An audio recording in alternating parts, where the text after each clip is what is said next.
o golpe poderia ter acontecido. Queria uma análise sua também sobre essas trapalhadas, acrescentando também o que o Sakamoto já incluiu aqui, além dos conflitos entre o Assef e o Weingarten, também esses detalhes de que o Assef se escondeu atrás do poste para fugir ali do assédio a Bolsonaro quando ele estava nos Estados Unidos junto com o ex-presidente, quando ele estava justamente ali indo fazer essa missão de recompra do relógio. Como é que você analisou essa situação e essas trapalhadas, Josias?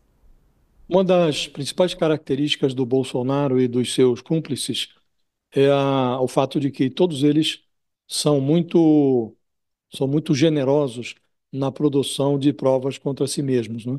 Então, eles facilitam o trabalho da Polícia Federal. A polícia se serve da delação do tenente-coronel Mauro Cid, que foi ajudante de ordens durante todo o mandato do Bolsonaro, né?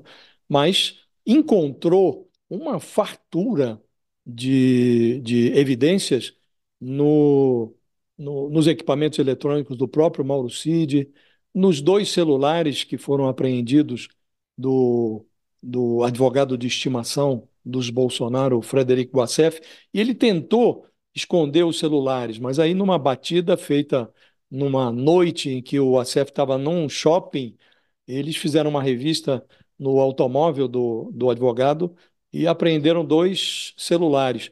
E é muito impressionante o rastro pegajoso que eles deixaram nesses equipamentos, né? Isso mostra, de fato, uma quadrilha de trapalhões, não é?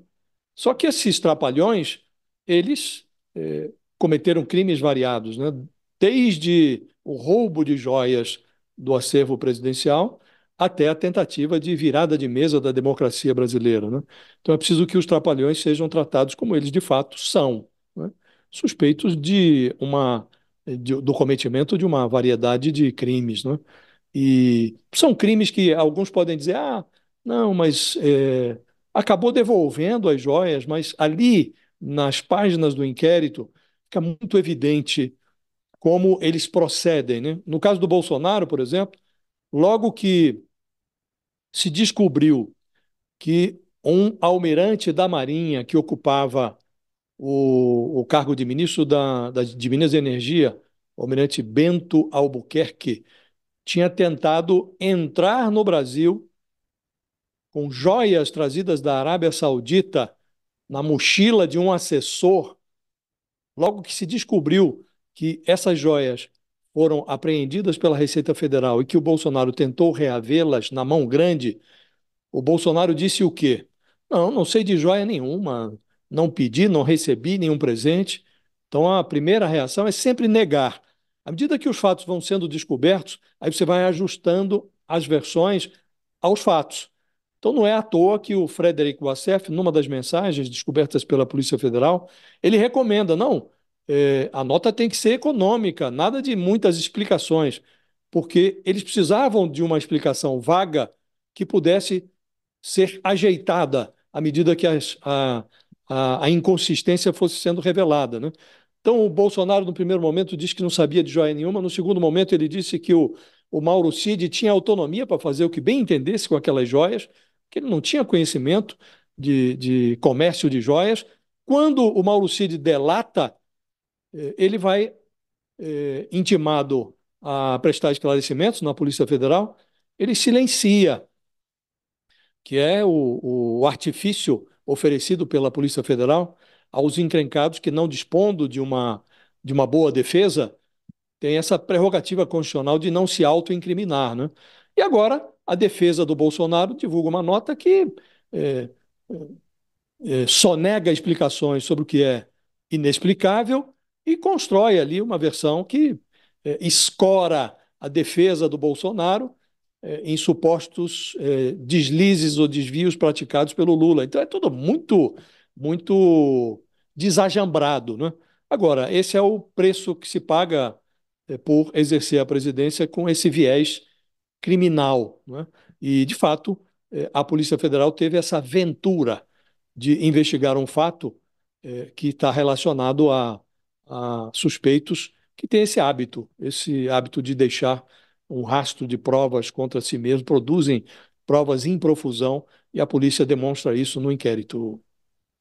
Registros bem específicos, né? Só detalhando um pouquinho mais aqui sobre essa fala do Assef, que estava presente lá no inquérito, era um áudio que ele tinha mandado para a namorada quando ele estava lá na Flórida, junto com o ex-presidente Jair Bolsonaro, nessa missão de recomprar o relógio, e ele tinha mandado no áudio o seguinte, abre aspas: um bolinho de gente lá tirando foto com ele, se referindo a Bolsonaro, outro bolo igual tirando foto comigo. Isso porque eu estava do outro lado da calçada, escondidinho, atrás de um poste para não ser visto.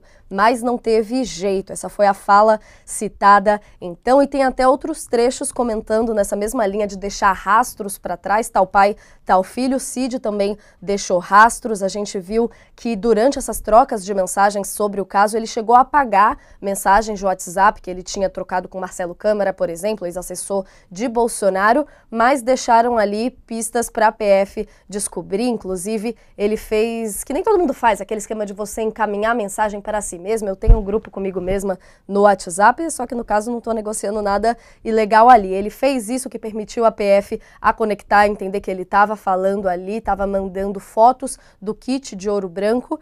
E também, outro fato ali, eles lembrando, a gente retoma aqui na nossa reportagem do UOL, nessa série de Trapalhadas, a situação, então, que o pai, o general Mauro César Lorena, apresentou aí, apareceu no reflexo de uma foto dos itens milionários que estavam sendo negociados nos Estados Unidos. A gente ainda tem uma série de questões a serem vistas. Queria trazer com vocês também o destaque que o Josias comentou no começo do programa, que o valor das joias Sakamoto desviadas pode ser, então, maior do que esses 6,8 milhões que a gente está falando agora, de acordo com os dados da Polícia Federal. Isso porque a perícia ainda não terminou de avaliar os itens ali dos anéis, rosários, abotoaduras dos kits de joias. Não foram periciados pela Polícia Federal ainda. E tem outros itens valiosos que seguem desaparecidos. É o caso de uma palmeira e um barco dourado e também de um relógio de luxo. Esses bens foram recebidos por Bolsonaro depois de uma viagem ao Bahrein em 2021, segundo a Polícia Federal, e eles também não têm ainda nem a estimativa de valor para esses presentes, que ainda então não foi apurado pela Polícia Federal. A gente teve então essa pequena confusão ali no começo do valor dos 25 milhões, que foi corrigido para 6,8 milhões, que